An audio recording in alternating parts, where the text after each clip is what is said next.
लोग बहुत लोगों के शिल्पिया के जो गाना सुने नहीं वो तो गाते नहीं थे। आजकल सब लोग मोबाइल रखने लगा किशोरत में गवना कराला बेदर्दी छूट लगा है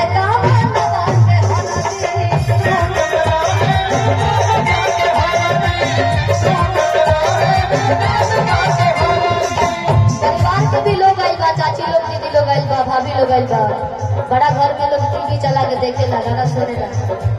डिमांड यही लोग रहा सर्दी में कबना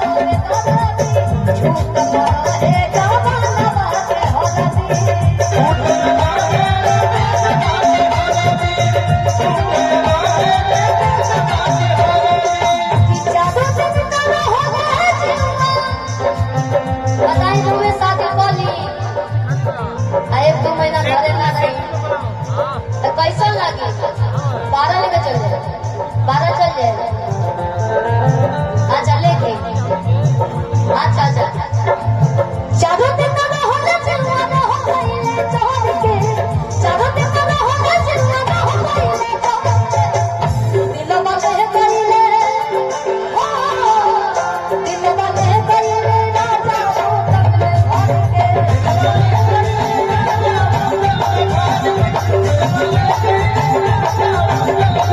भर के औरत के एगो फरमाइश होला था बात होला दिल भर चाहे जहां नहीं रहो मार दिया दिल भर चाहे जहां नहीं रहो मार दिया ए हो हमार पिया ए हो हमार पिया ए हो हमार पिया ए हो हमार पिया रात के घरे चली आई हो। बड़ा सुंदर आप लोग एकदम जलवा बा माई मनीषा जी स्वागत बा। औरत कितनो काम कर लो कितनो परेशान रहो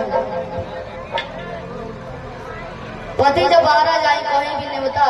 आजकल तो नहीं होता बड़ा खाए लोग जाता है तो कहीं ठीक बा जाते नहीं तो जाए लोग बक्सर जाए नहीं होता करे कहीं चल जाए लेकिन शाम को जल्दी से चल जाए मैंने 12 ना बजे 10 बजे चल जाए कि रात के घरे चली आई हो